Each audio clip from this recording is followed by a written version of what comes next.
Mga minamahal, ano yung magiging initial reaction ninyo dito sa huling binitawang pahayag ni Secretary Larry Gadon?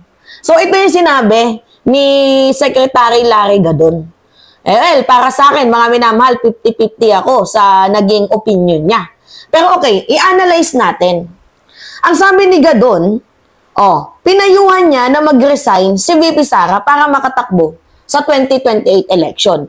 Kayo, kung tatanungin ko kayo, mga minamahal, pabor ba kayo na mag-resign na lang itong si Vice President Sara Duterte nang sa gayon hindi siya ma-impeach para makatakbo pa siya sa 2028 national election?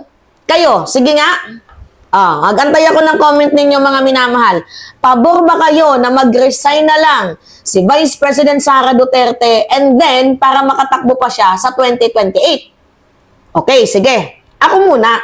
In my own personal opinion naman, hindi to sa pagtirada kay kay Secretary Gadon. Kaibigan natin si Secretary Gadon.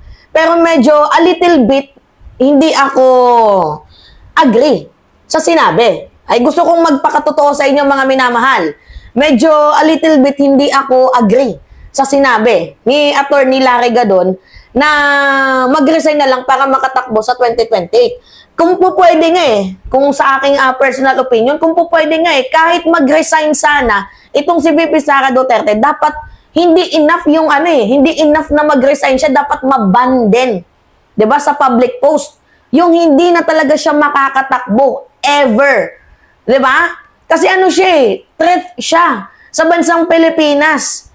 Imagine nyo although alam naman natin na walang kakayahan na yang manalo, mga minamahal, malabo na talaga yung manalo, binuhat lang yan sila ng pamilya ng mga loyalista. Kasi imagine nung panahon, nung si former President Duterte ang tumatakbo bilang presidente ng Pilipinas, di ba lumapit sila sa pamilya ng mga Marcoses? Nangako si Digong. Ano pangako ni Digong? Ililibing niya daw si late Ferdinand Marcos Sr. sa libingan ng mga bayani. Yan yung pinangako niya, mga minamahal. Natupad ba? Natupad naman. Pero, yung pagtupad na yon nakabase naman sa konstitusyon. Hindi si Digong ang nagpalibing doon. Nakabase po sa konstitusyon yun, yung pagpapalibing kay late, di ba, President Ferdinand Marcos Sr. Dahil unang-una, bayani naman itong ating dating presidente. Di ba? Naging sundalo din. So, talagang deserve niya na mailagay sa libingan ng mga bayani.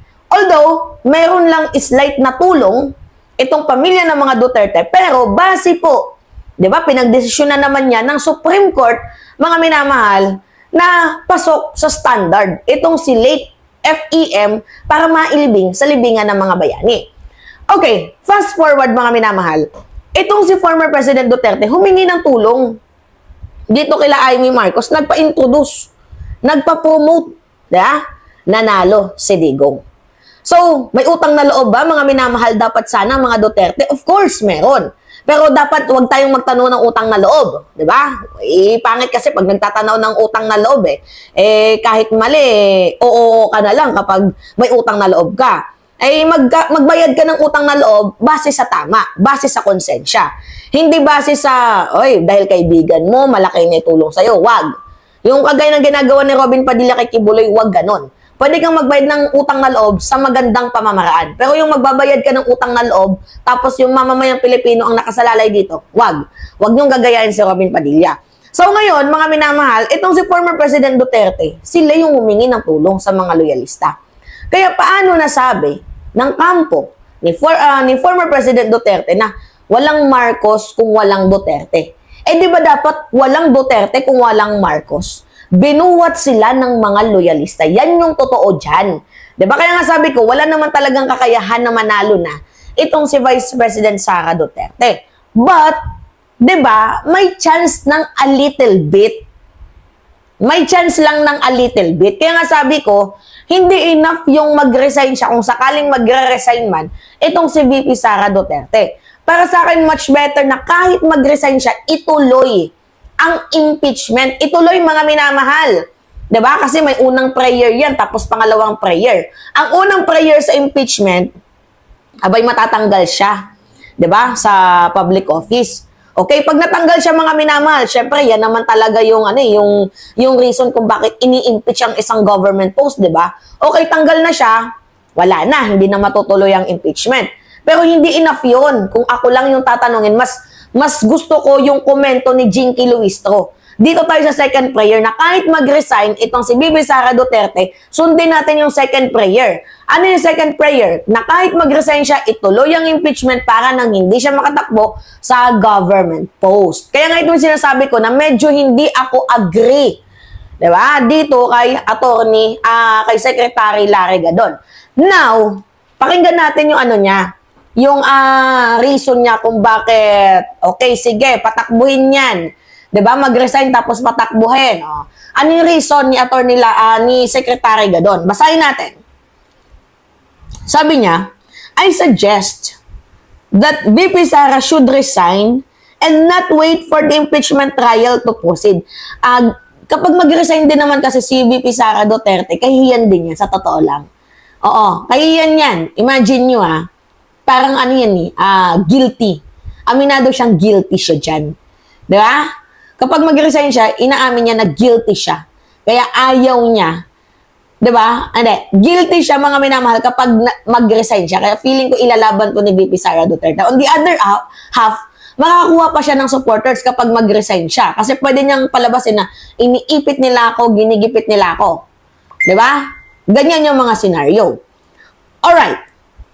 Sabi dito, kailangan mag-resign siya para pwede po siyang tumakbo sa 2028 presidential election.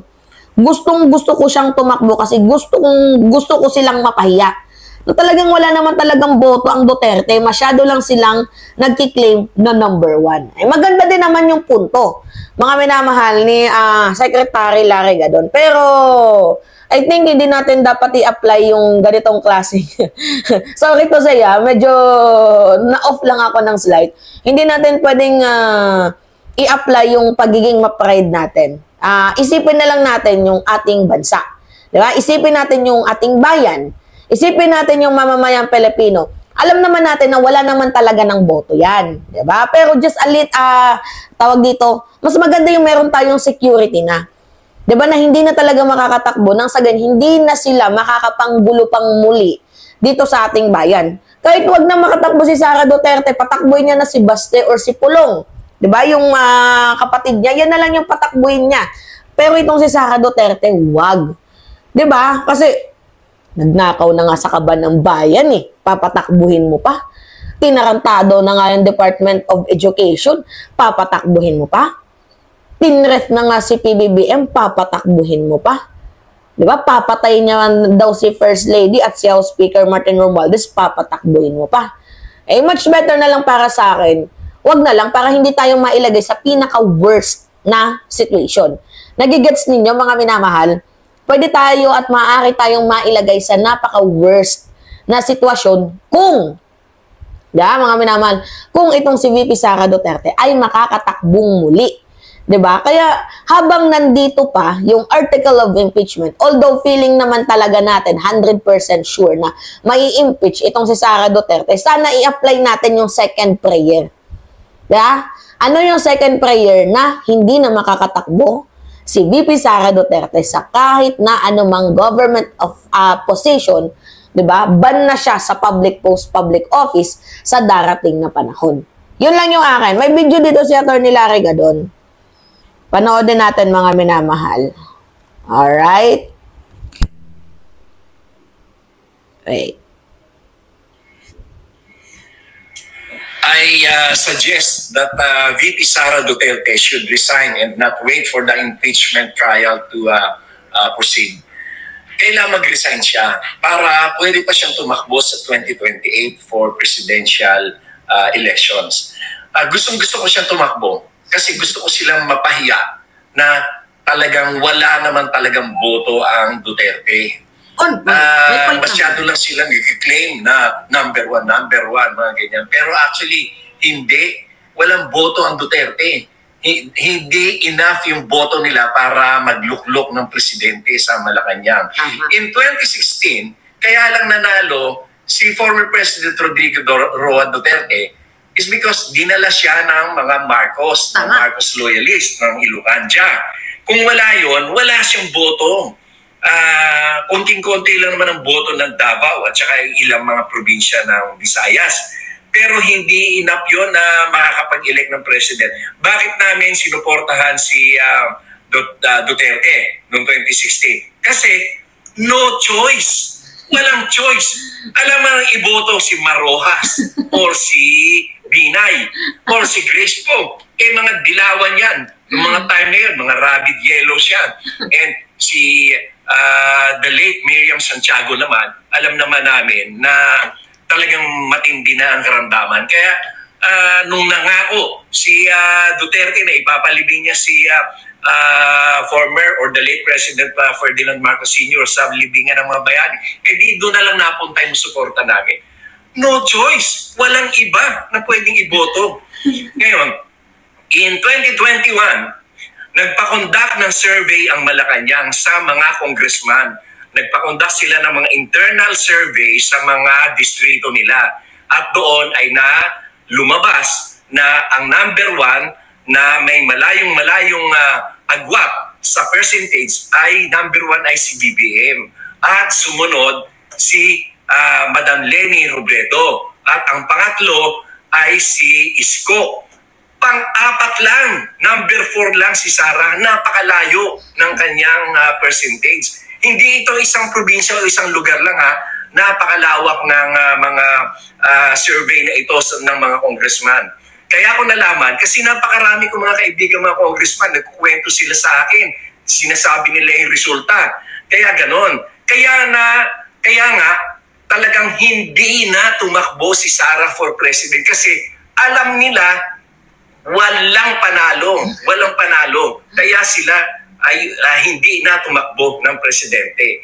Yan ang nangyari noong 2021 and 2022. Kaya para i-claim na ay, may ads, mga minamahal. Ano ba naman tong ads na to? Para i-claim na tatapos sa 2028 para maging presidente, napakalayo niyan. That is why I want her to resign now so that she can run in 2028.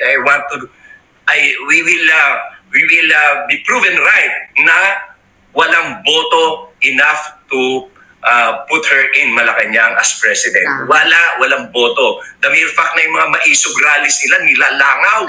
Mas marami pang nanonood sa gay beauty contest kaysa sa maisog rallies kasi wala naman talaga silang tao, wala silang suporta. Okay. Alright. Pero mga minamahal, ganito kasi yung punto dyan. Bakit ba madami yung boto ni Sara Duterte bilang Vice President kaysa dito sa ating Presidente? Imagine nyo kami mga loyalista, straight vote kami nang dahil kay PBBM, binoto namin itong si Sara Duterte. Pero yung mga DDS, hindi nila binotong Presidente si PBBM kasi ang Presidente nila si Isko. Kasi yun yung inendorso ni former President Duterte, si Isko. 'Di ba? Nagigets ninyo yung punto? Yung ibang mga DDS, ang presidente nila si Isko Moreno, ang vice-presidente nila si Sara Duterte. 'Di ba? Kaya umabot ng 32 million votes itong si Vice President Sara Duterte. Yan ang totoo dyan, mga minamahal. Kaya? Alright. So, yun po. Pahingi lang po ako ng comments, likes, and share, mga minamahal, para maging updated po kayo sa mga video na i-upload natin. Alright? It's me again, Alicia nyo. Ingat, mga kababayan.